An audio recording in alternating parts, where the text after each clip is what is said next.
आज का हमारा विषय है functions and origin of mitochondria. Mitochondria के कई कार्य हैं जिनमें सबसे इम्पोर्टेंट है it is the centre of respiration. Respiration की जो क्रिया है वो माइटोकॉन्ड्रिया में होती है। ऑक्सीडेटिव फॉस्फोराइलेशन माइटोकॉन्ड्रिया में होता है। तो इसमें जो रेस्पिरेशन है उसको दो भागों में बांटा गया है पादपों के रेस्पिरेशन को, glycolysis and Krebs cycle. Glycolysis तो होता है सेल के साइटोप्लाज्म में, और जो क्रेब्स साइकिल है वो होती है माइटोकॉन्ड्रिया के अंदर। तो इसलिए जो इम्पोर्टेंट इसका जो मेन फंक्शन है सेंटर ऑफ रेस्पिरेशन, इसमें क्रेब्स साइकिल के काम में आने वाले सारे एंजाइम इसके मैट्रिक्स में पाए जाते हैं, और जो सरफेस है वो यूज होती है क्रिस्टी का इनर सरफेस। इस पर सारी एक्टिविटीज होती हैं, सारी क्रेब्स साइकिल के जो प्रोसेस है वो सारा माइटोकॉन्ड्रिया में होता है।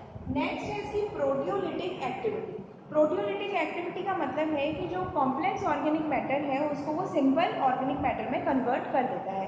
जैसे कि अमीबा में वो फूड पार्टिकल्स को अपने अंदर एंगल्फ करता है। एंगल्फ करने के बाद में उन फूड पार्टिकल्स पर वर्क करता है माइटोकॉन्ड्रिया, और उनको सिंपल सब्सटेंस में कन्वर्ट कर देता है और उसका साइटोप्लाज्म उसको एब्जॉर्ब कर लेता है। सिंपल एक्टिविटी, प्रोटियोलिटिक एक्टिविटी जो है सिंपल ऑर्गेनिजम्स में माइटोकॉन्ड्रिया द्वारा संपन्न की जाती है। Next is fat metabolism. Fat को भी ये डिग्रेड कर देता है। Heritable function. हेरिटेबल फंक्शन क्योंकि इसमें डीएनए पाए जाते हैं, एक या एक से अधिक सर्कुलर डीएनए माइटोकॉन्ड्रिया में पाए जाते हैं। उसके अपने कैरेक्टर्स वो ऑर्गेनिज्म के कुछ शो भी करता है, जिसको हम मैटरनल इन्फ्लुएंस या साइटोप्लाज्मिक इनहेरिटेंस कहते हैं, जो कि एक जनरेशन से दूसरी जनरेशन में माइटोकॉन्ड्रिया के डीएनए द्वारा पास की जाती है। तो इसलिए इसका हेरिटेबल फंक्शन भी है। Next is self replicating. ये अपने आप ही रेप्लिकेट होता है, इसका जो डीएनए इसमें प्रेजेंट है, और ये सेल्फ रेप्लिकेटिंग स्ट्रक्चर है माइटोकॉन्ड्रिया। इसका रेप्लिकेशन न्यूक्लियर डीएनए पर डिपेंड नहीं करता है। Next is mitochondrial spiral in spermatozoa. Spermatozoa जो है that is motile in structure.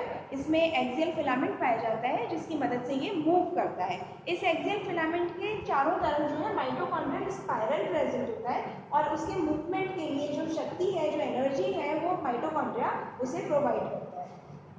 Next is reservoir of energy. Naturally it is known as powerhouse of cell, क्योंकि इसके अंदर रेस्पिरेशन होगा तो उसमें एनर्जी जनरेट होगी। एनर्जी एटीपी की फॉर्म में जनरेट होती है। जो भी फूड मटेरियल है जैसे कि ग्लूकोज है, glycogen, amino acids, fatty acids, इनका डिग्रेडेशन होता है।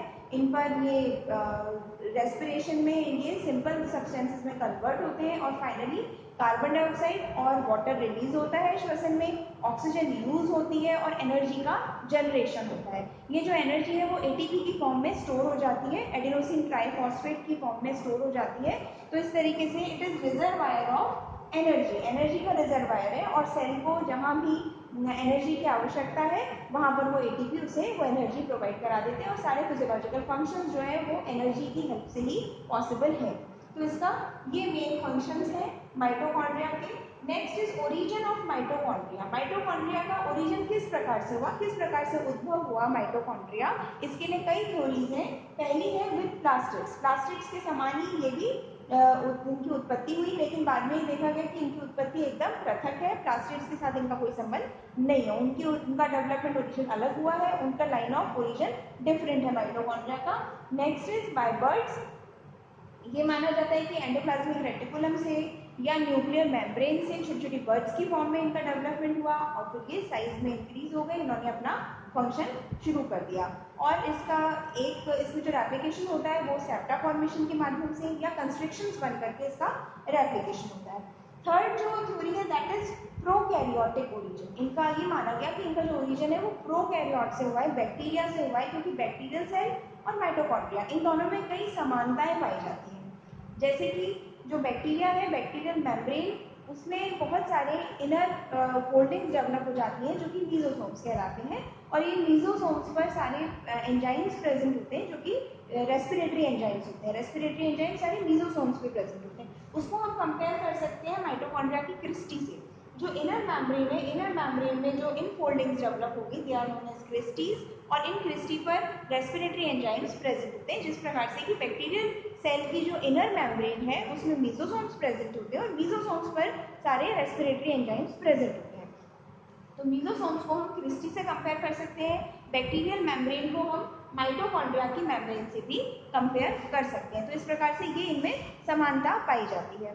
इसके अलावा माइटोकॉन्ड्रिया में सर्कुलर डीएनए होता है और बैक्टीरिया में भी सर्कुलर डीएनए पाए जाते हैं। तो माइटोकॉन्ड्रिया में जो एक या एक से अधिक सर्कुलर डीएनए पाए जाते हैं जो कि बैक्टीरिया के डीएनए से समानता रखते हैं। इसके अतिरिक्त जो इसमें राइबोसोम्स प्रेजेंट होते हैं वो 70S राइबोसोम्स प्रेजेंट होते हैं, जो कि बैक्टीरिया में भी 70S राइबोसोम्स प्रेजेंट होते हैं।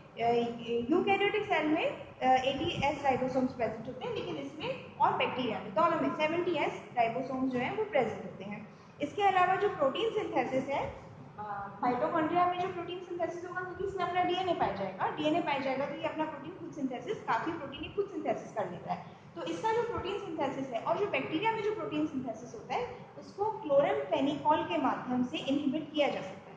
मतलब क्लोरेमफेनिकॉल जो केमिकल है उससे वो रुक जाता है, इसका भी प्रोटीन सिंथेसिस और बैक्टीरिया का भी प्रोटीन सिंथेसिस। लेकिन जो सेल का प्रोटीन सिंथेसिस है, सेलुलर प्रोटीन सिंथेसिस है, उस पर क्लोरेमफेनिकॉल कोई प्रभाव नहीं दिखाता है।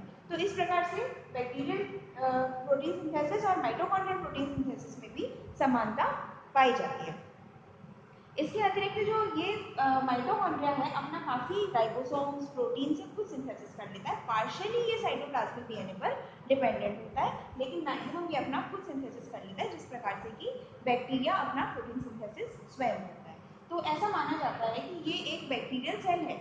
बैक्टीरियल सेल सिम्बायोटिक एसोसिएशन में आ गए यूकैरियोटिक सेल के साथ। यूकैरियोटिक सेल के साथ में वो रहने लगी, सहजीवन में रहने लगी, जिसमें कि वो उससे एनर्जी, अपना जो फूड है वो ले लेगा, अपनी सारी फिजियोलॉजिकल एक्टिविटीज के लिए एनर्जी ले लेगा वो सेल, लेकिन उसको वो रेस्पिरेशन करके उसको एनर्जी प्रोवाइड कराएगा, पावर प्रोवाइड कराएगा सेल को। तो ये एक प्रकार का सहजीवन है। तो कुछ साइंटिस्ट ये मानते हैं कि जो mitochondria it is a bacterial cell which started to live symbiotically with eukaryotic cell. Eukaryotic cell के साथ में सहजीवन के रूप में बैक्टीरिया उस सेल के अंदर रह रहा है।